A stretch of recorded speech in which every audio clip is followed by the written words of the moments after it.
Today we'll discuss multi-step security leveraging NSX. In this example, I have a VM which is part of two security groups. And that one security group at the bottom is actually protecting it from malware.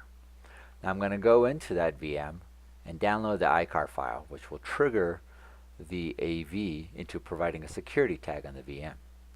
I download the icar, or at least try, and as you can see from re-looking at that folder, nothing gets downloaded because it was blocked by the AV product.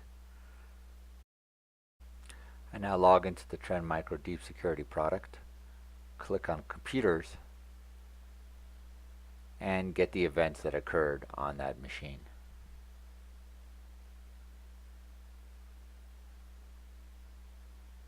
Now if we look at the events themselves, we will see that an icar file was found and quarantined.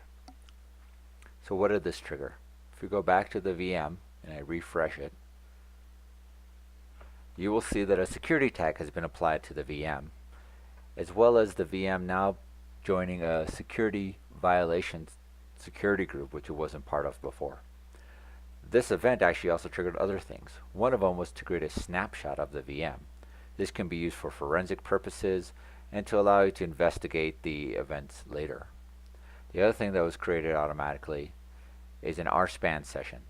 So this VM's traffic is now sent to a remote collector and a remote IP, which now has all the traffic that is being sent out of this VM. This collector right here, as you can see, is collecting that traffic, and the .77 IP addresses that you see there are actually the infected machine.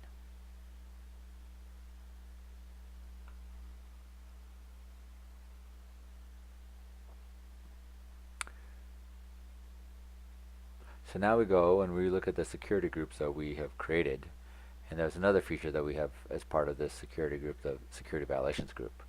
We have all that traffic now being sent through the Trend Micro IPS, both inbound and outbound, as a way of reducing the risk that that VM poses to your organization. So let's say the event is now over and you want to remove the machine from that security tag and allow it to continue to be as it was before. I'm going to manually do this. Typically your AV product would actually remove it automatically, but I'm just going to remove the security tag from the VM.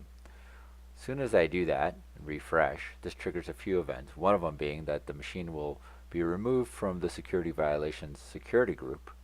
We'll keep the snapshot, but we'll automatically remove it from the RSPAN session since you no longer need to mirror its traffic.